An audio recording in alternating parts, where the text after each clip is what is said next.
Welcome to the Artist Academy podcast. I'm your host, Andrea Earhart, and I am so excited that you're here to catch the weekly replay of my laid-back yet very inspiring conversations with other full-time professional artists. The purpose of this series is to show aspiring artists that it is completely possible to have a great career in the arts.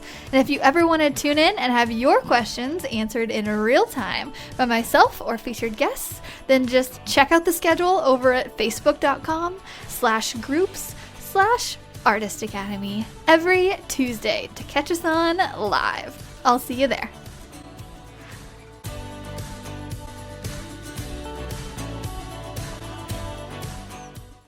This episode is sponsored by the Artist Academy Advanced Membership, a program for artists who want to up-level their art game by taking it from a hobby or a side hustle to a full-time six-figure art business.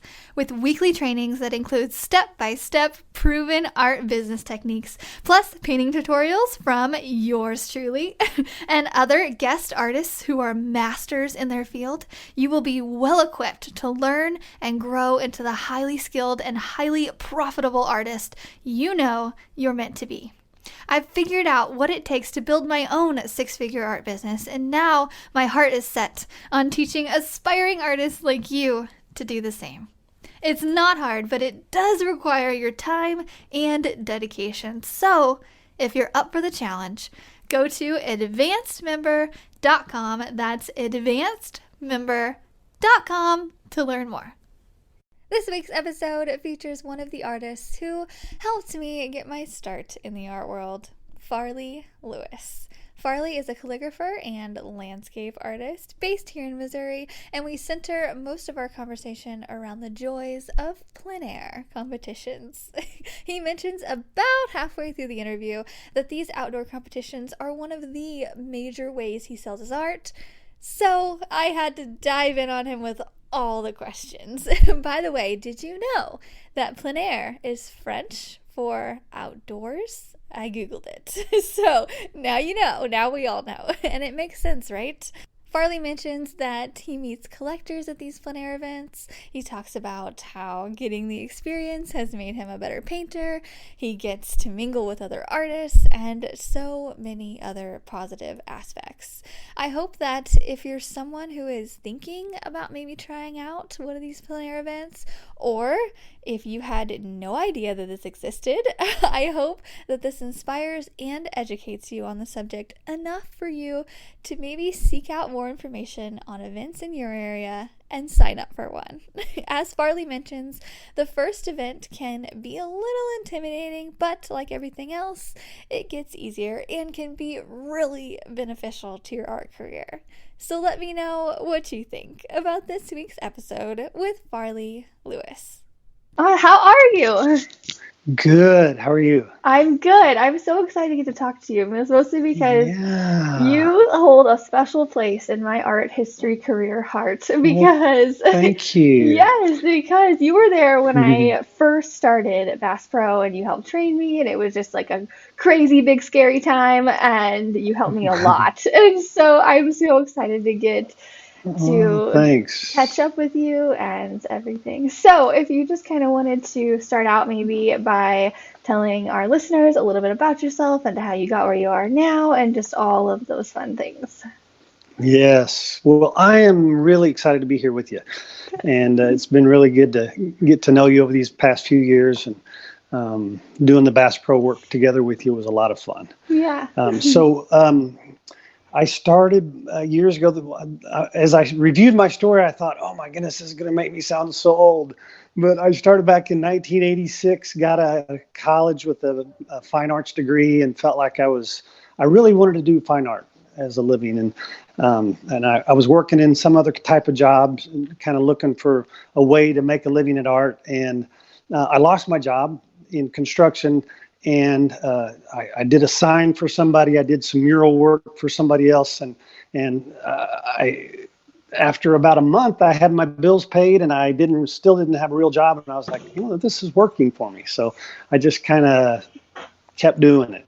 Just kind of went for it. Said, okay, I'm just going to go for it and do this thing. So So that was, 35 years ago. And I've done a lot of other jobs through the years, a couple other jobs through the years, but this has always been a real passion to do this. And I went back full time about 2 years ago, 2.5 years ago. And so that's what I've been doing full time since Awesome. then. You So, just kind of got thrown into it and you're like, well, I'll just try this.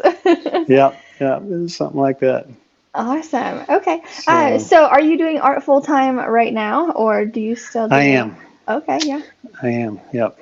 Yeah. Um, so I did that. I got back into it in 2017. I had been working as a pastor for like 20 years. Yeah. But I was doing Bass Pro work and other types of things like that, mural jobs on the side. But I wanted to get back into it. So in 2017, I made that decision that I was just going to focus on doing paintings and get better at it. So I started doing that, and about a year into that, about 2018, January, I was like, okay, I'm going to do it. So I just quit my day job, went full time.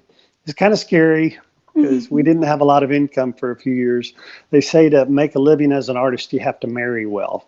And I married well. So my wife wasn't overly anxious about it. And I remember feeling so guilty being in there painting all the time because I was having fun doing it, and it didn't feel like a real job. And she was like, that's what you're trying to do for a living. Just go for it. So it was really good.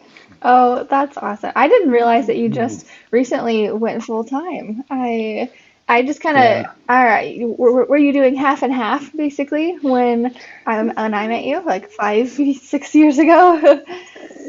Well, yeah, I was doing about 1 week a month. I was doing mural work for Bass Pro. Okay. That was back in 2007, I think. And so I did that for years. I still do Bass Pro work. So what makes up your typical work day? How many hours do you typically spend painting? Probably 4 to 6 hours, something like that. I get up early and, have my coffee and that kind of stuff. And I usually start painting by 7:30, Oh, wow. break for breakfast, start up again. And yeah, usually by the afternoon, I'm kind of spent. So Oh. mornings are my best time. And so I try to get my painting done during the morning. And then in the afternoon, I do boring stuff like errands and office work. So, Oh, okay. Well, I appreciate you yeah. taking some time to chat with us in the morning with your precious paint time. Awesome. Okay, well, those Mm. 4 to 6 hour work days, that's very different than the Bass Pro Shops days where they're like 10 hours minimum. Oh my goodness. Yeah. Yeah. If I'm on a mural job, I'll usually work longer hours. But if I'm in my studio painting, that's usually 6 hours. Usually by the time I do 6 hours of painting in my studio, I start making mistakes, and yeah. So Oh, really? I Okay. find it's better to just stop and start fresh later. Sometimes I'll pick it up in the evening too, but yeah. Okay, awesome. So are you wanting to do more like landscapes that you're doing right now, or are you still doing lettering? Because I remember you just being a boss at lettering. Oh, thank you. Yeah. Well, I do a little bit of both. I'm trying to make a living just doing paintings. I'd Okay. like to, have 80% of my income doing paintings, and that would include murals, and then 20% doing, teaching workshops and lettering, because I enjoy the sign stuff. Yeah. But I really, really enjoyed doing landscape paintings. Okay, gotcha. So that's my favorite. So I'm kind of hoping to make that my primary source of income. Yeah.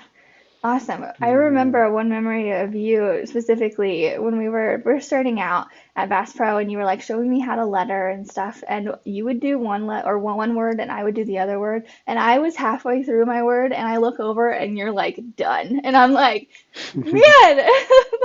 And it's funny now because I think of that all the time and I actually tell my students or people that I'm training now because that will happen now. I'm like I'll go really quickly and they're like Yeah. you're going too fast, like, blah, blah, blah. And I'm like, that's just how it is. And I was like, I was the same way with you as you are, and I Yeah. know exactly how that feels, but it's just how it is. Like, Yeah, you it will is. get there. And so, yeah, I remember you just like, Yeah.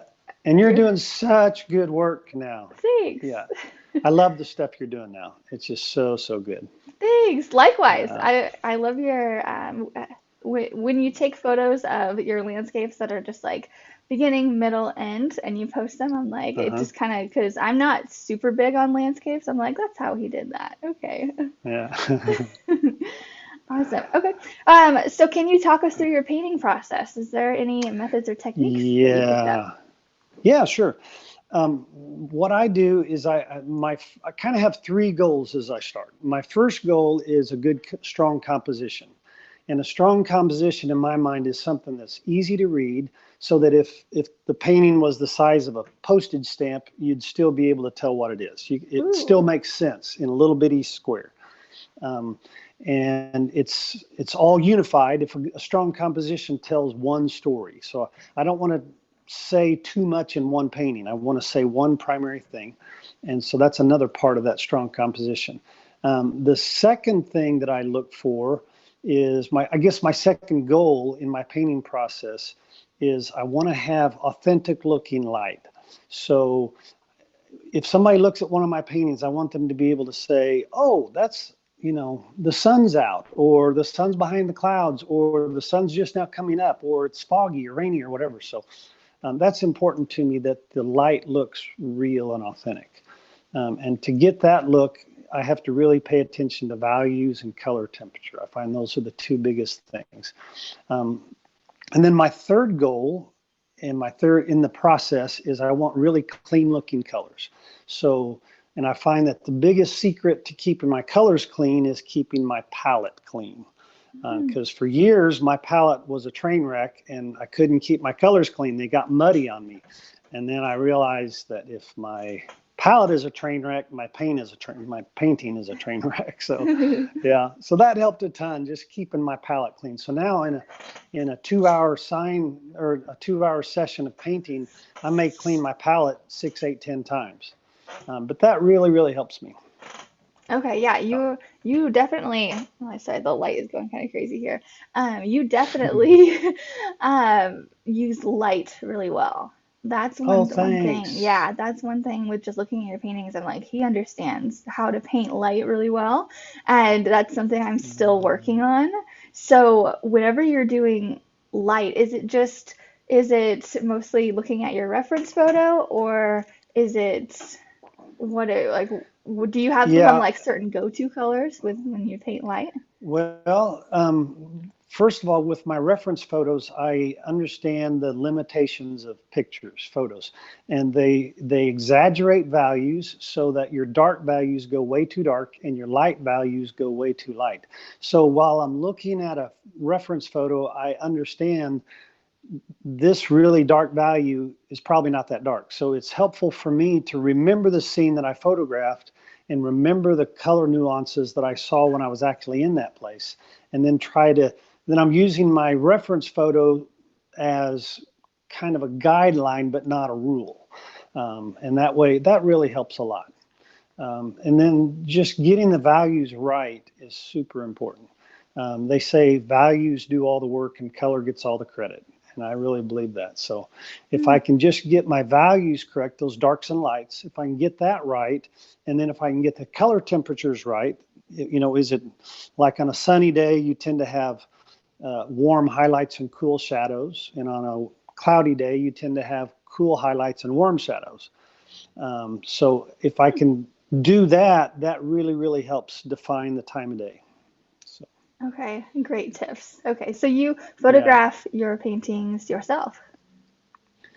Well, I do my reference photos myself, but as far as like if I need prints from a painting, um, I don't photograph my paintings very well. So I have to take them into a place and have them scan the painting. So yeah, I still haven't figured out how to take a good picture of my paintings. So if you have any tips for me, I'm all ears. Yeah. Not really. I No. I do it, but nowadays I just take them into my printer and he does it for me. Yeah. So it's Yeah. just so That's much what I do. easier. But I think it's Yeah. so cool that you go out and you take your own reference photos. And so is it mostly around here, around in Missouri? Probably 80% of my paintings are local. My wife and I try to get out and see the world, and so Whenever we're doing that, I'm taking lots of pictures, Mm-hmm. and she humors me, lets me stop the car in strange places to take pictures. But some of those turn into good paintings, And I've even taken photographs driving 70 miles an hour down the highway through the front windshield. I call them my dirty windshield series, And some of those even become good paintings, amazingly. So, yeah. Oh my gosh, that's so funny. Yeah, I feel like a Yeah. lot of artists are similar in that way. I'm always like, stop the car right now. Like, Right. it's like he's like, we're in the middle of the road. I'm like, it'll just take a second. Like it's Right. never. Exactly.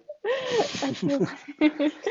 Okay, Yeah. so is there anything you don't like to paint without? I well, I like to have good materials, so cheap paint, that kind of thing, just irritates the heck out of me.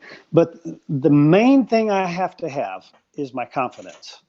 Oh. And sometimes I lose my confidence. I paint two or three dud paintings in a row, or I'm at a plein air event and I'm just sucking bigger molecules. I'm just doing terrible. I'm just like, and I don't know if you ever get to those places, but I'm just like, what am I doing? Why am I in this field? I'm terrible at this, and I have to find a way to get my confidence back. So that may be a long walk in the woods. I go out and pray and talk to God, or I may go out with friends and hang out, and or look at paintings that I've done that were good. Go back and just remind myself that I really can do this. But I find, or one of the things I do is I do a small painting that I know I can succeed at. So maybe I've tried two or three difficult paintings and they're just not working. So I go back to what I know and I do something familiar. Okay, I know I can nail this, and I get my confidence back, and then I can really start painting in my element again. I Do love you ever it. lose your confidence when you're painting? Yeah.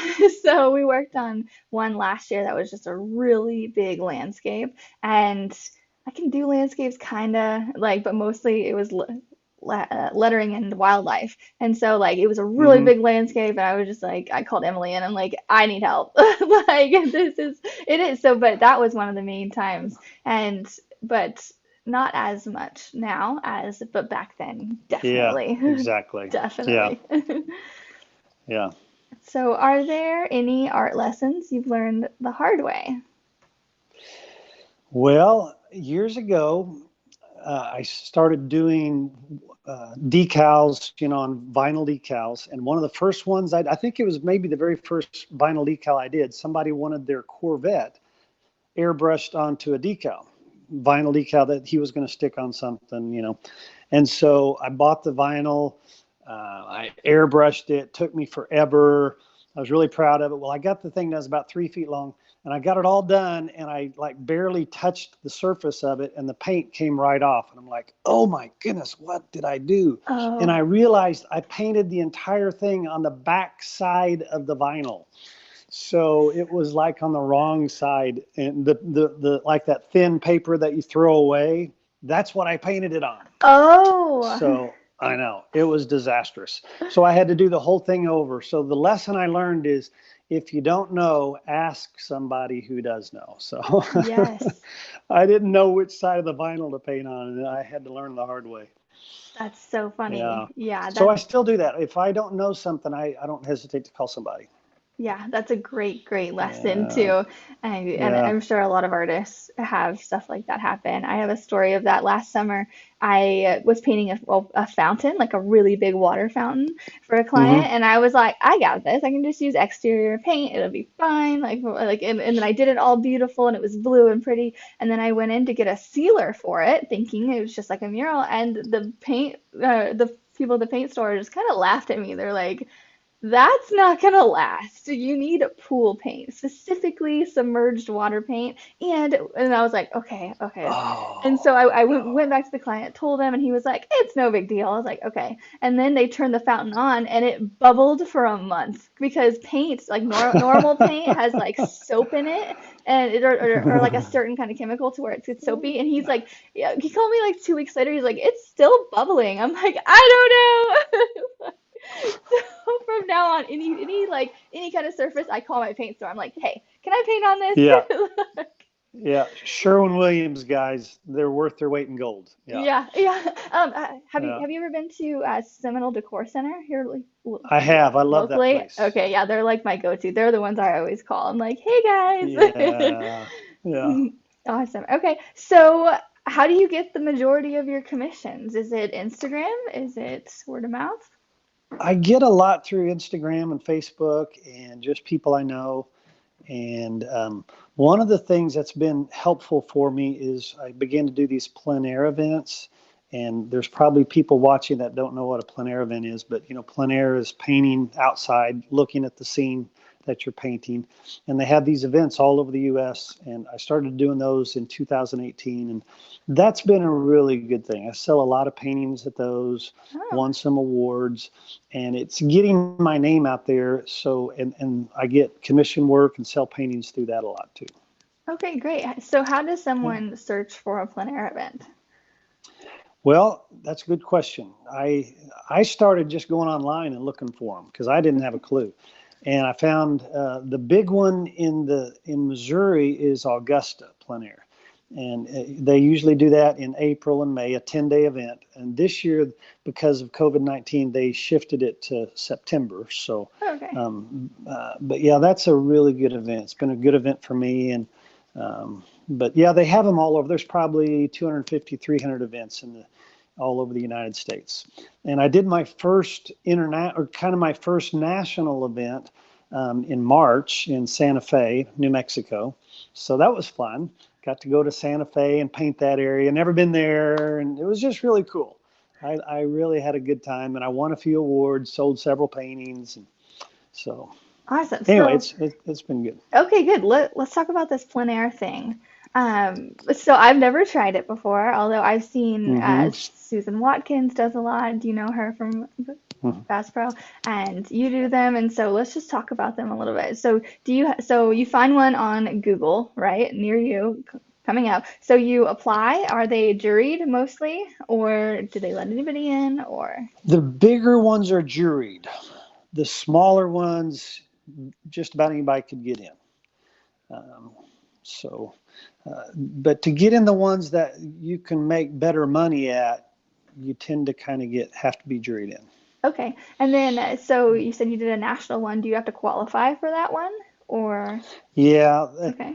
I mean it's getting juried in. That's the qualification for it. They will look at your website sometimes. You send them, 6 plein air paintings you've done and that kind of thing. So, and I've been accepted to 2 or 3 of them this year. So, I'm just this year.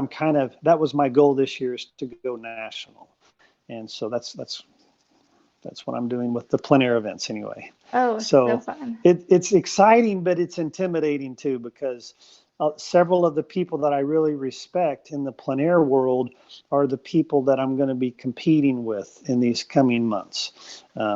So it's like running with the big boys now. So it's exciting, but intimidating too. So. Okay, awesome.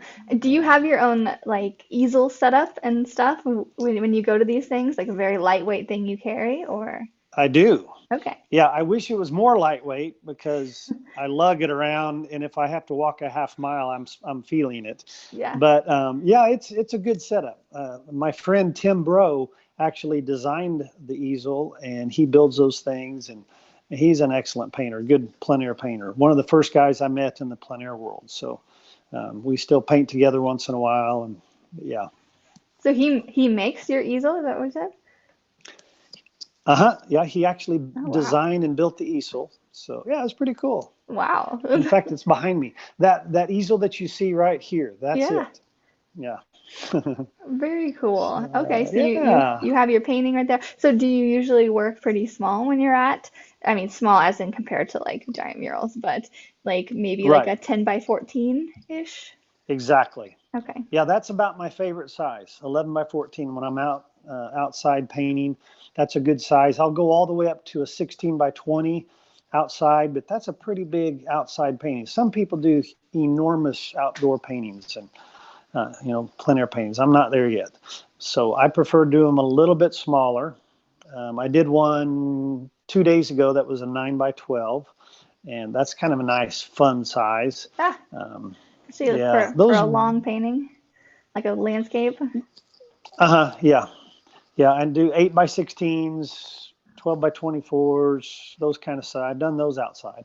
Um, Okay. How long does one painting take you? So do you get out there in the morning and you're finished by the afternoon, or? Yeah, I usually would be finished by the end of the morning Oh, on a plein air painting, and I'll often bring it home to the studio. Now, if it's at an event, I'm kind of done with it out in the field. But if I'm doing one here and I'm not in an event, not competing, then I'll bring it home and look at it in my studio and do some touch up and fix the things I don't like. And so a okay. little bit of both. It's usually about a 90% plein air and 10% studio painting. Okay. And one last question. So, about that Hmm. one. So, whenever you go to these events, is it so obviously they have really beautiful landscapes? Is it mostly on a farm or in the hills, or what's the usual setting for a plein air painting? That's a good question.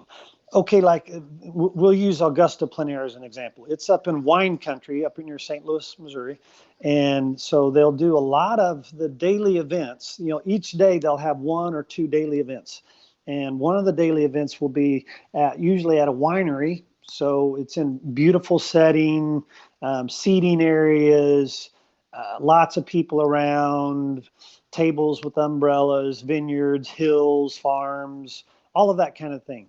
And then there might be 40, 50, 60 artists there, and they just all spread out and find something that they want to paint. Sometimes it'll be on somebody's farm. So you go to somebody's farm out in the middle of nowhere, and they have a barn, they have outbuildings, they have their house, they have a creek, fields, cows, and you just find something that strikes you as something that you'd like to paint and go at it. And then usually 4 hours after you start, something like that, you have to turn in your painting, and it's framed, and it goes into a show that right there, right then and there, and they'll have a judge that comes and judges it, and they give out first, second, third place, purchase prize, all that. So they're a lot of fun. I mean, I Okay. would encourage you to do it. Mm. They're pretty fun. Now, one thing about plein air painting, they say that when you first start plein air painting, and this was true for me, I know, when you first start, you find out that you're like half the painter that you thought you were. Yeah, I And feel like after a that's gonna few happen to years, me. yeah, it definitely happened to me. After a few years of doing it, you find out you're way better of a painter than you were, because painting on site, it has a lot of challenges, not just mosquitoes and changing light. The changing light is really a challenge. The shadows continue to change, so you kind of have to decide what moment of the day you're painting and stick with it. Um, Okay. but I was down painting at a creek once, and a group of people came and watched me, and their dog came over and peed on my foot. Oh So my that's gosh. never happened. I know, isn't that hilarious? That's never happened in my studio. So there's a lot of challenges that happen outside painting that don't happen in your studio. But anyway, it's a lot of fun. And part of it is just being out in nature. It's kind of an excuse to get outside. And Yeah, I used to go fishing a lot, and it was an excuse to get outside. So now I can take my brushes and an easel and go out there and do it that way. I So, gotcha. Yeah, the being out in nature part of it is the alluring part of it, really. The whole mhm. painting with a bunch of other painters, I'm like, I don't know about that. But okay, so after you're done with your painting and then it goes to get juried, are there do you bring other paintings with you to show, or is it just I one painting? And do you meet collectors there? definitely meet collectors. So, like in a 10-day event like Augusta, you'll have these daily events every day for 10 days. Oh, And okay. each day there will be a purchase prize. So you might sell, and they might be $500 for, if you get the purchase prize, and then there's prize money for first, second, third place, whatever, each day. Or just sometimes they just have a first place and honorable mentions if it's a little bit smaller show, whatever. And then at the end of the time, at the end of the 10-day event, there will be the kind of the main event, which will have a sale involved, and you can turn in your usually like your two or three best paintings. And Augusta, it's usually your three best paintings for the whole 10 days or 12 days, however long it is. and they will, then there's a judge that judges those paintings from each artist. And Augusta will have 150 artists. So there's a lot of, there's a lot of competition. And so but you turn in your three best paintings for judging, and then you could win best of show, and that's a bigger prize. And then the other thing that happens is you can hang all of your paintings that you've done during those 10 days, 12 days. And there's a big show where everybody has their paintings up for sale. And those are a lot of fun because that brings out the art collectors and the people from the area. A lot of people go through. You'll have hundreds and hundreds of people come through those events looking for a painting to purchase. Some of the people that collect my art now are the ones that found me at these plein air events. Very cool. Yeah. So they might be worth it if somebody wants to try it out. They're definitely worth it. Okay. Yeah. Yeah, it is intimidating at first just because you're around. My first event, I was scared to death. I didn't know what to expect. And, it was intimidating, but it was good. There's people out there, they're just super friendly. You have found how enjoyable artists tend to be. They usually have positive attitudes, and I don't know. I love hanging out with them.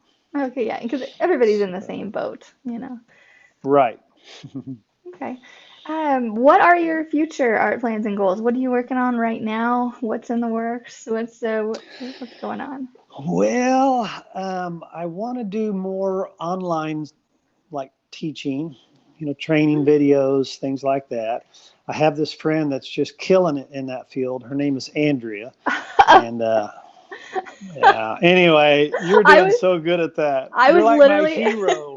Oh, that's right. I was literally about to be like, if you want help with that, I'll help you. And then you were like, I have this friend. I was like, oh, he already has someone. No, I want your help. I would love You're to. a master at it. Oh my goodness.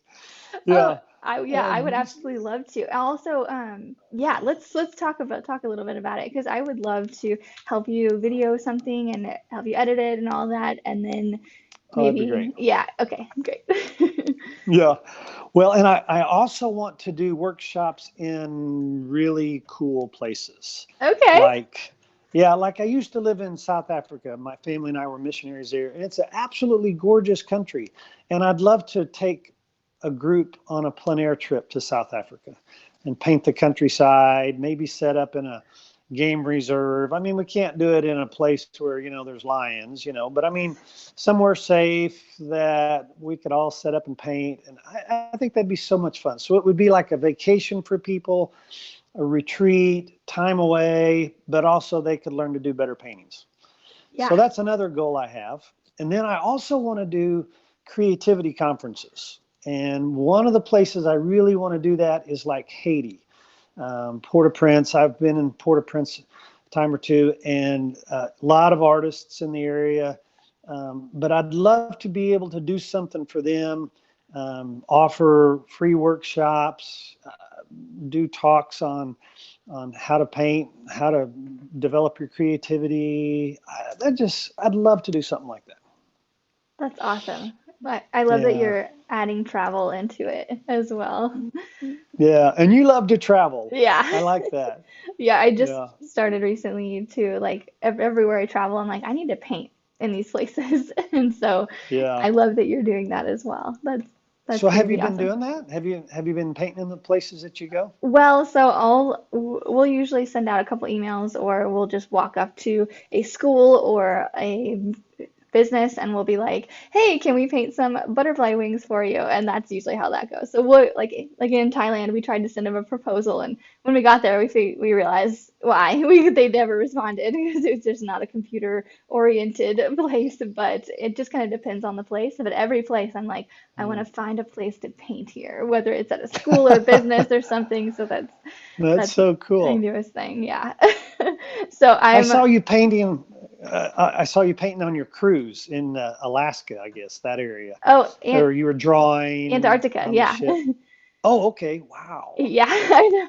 That's so cool. That was our honeymoon, actually. Yeah, and I just Really? we were looking around trying to find a place to paint, but Antarctica isn't really a place for that.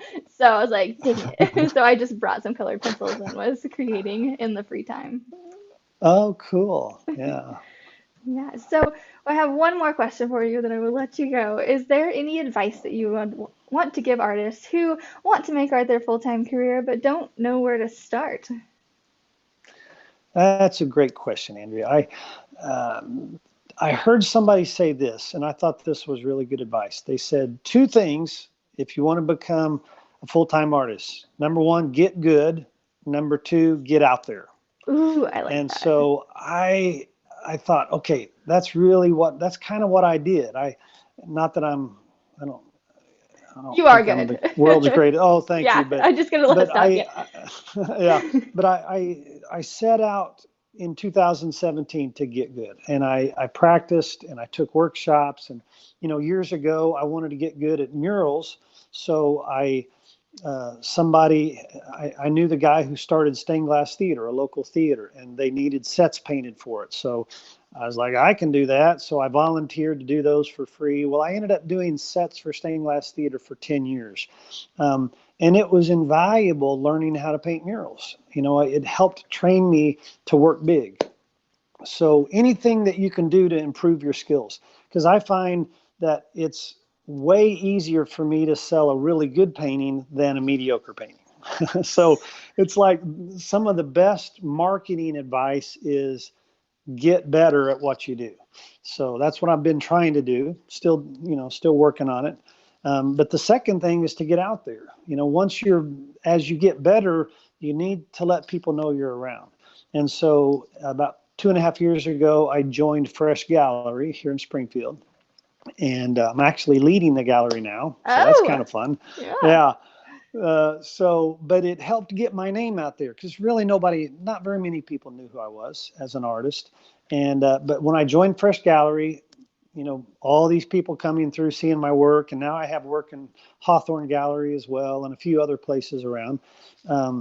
And so that's been really helpful to me just to, get good and then get my name out there.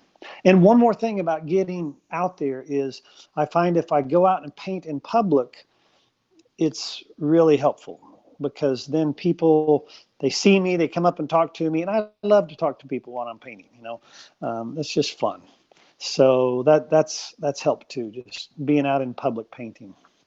Great advice. Yeah. I love everything Mm, about what you just said. That's basically the Artist Academy framework. It's like, okay, practice your skill, and then we're gonna kick you out there and you're gonna sell a bunch of paintings. It's there like, you but go. I love that. Yeah, and you're right. It's Mm, so much easier to sell a good painting than it is a mediocre painting. That's yeah. so true. Because a lot of people are, a lot of students even, they're like, I'm scared to get out there. I don't think I'm good yet. I was like, then stay home and practice. Like, be really, Yeah. really good until, you're at the point where it might be okay for you to put yourself out there and then put yourself out there and it's not that hard.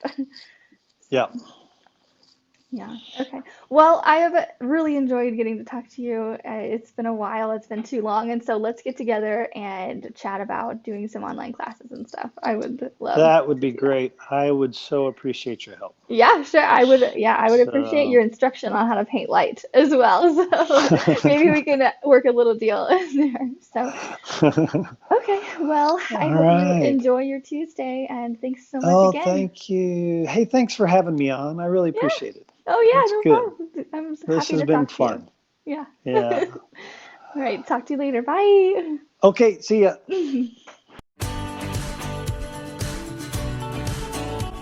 This episode is sponsored by the Artist Academy Advanced Membership, a program for artists who want to uplevel their art game by taking it from a hobby or a side hustle to a full-time six-figure art business. With weekly trainings that include step-by-step proven art business techniques, plus painting tutorials from yours truly and other guest artists who are masters in their field, you will be well equipped to learn and grow into the highly skilled and highly profitable artist you know you're meant to be.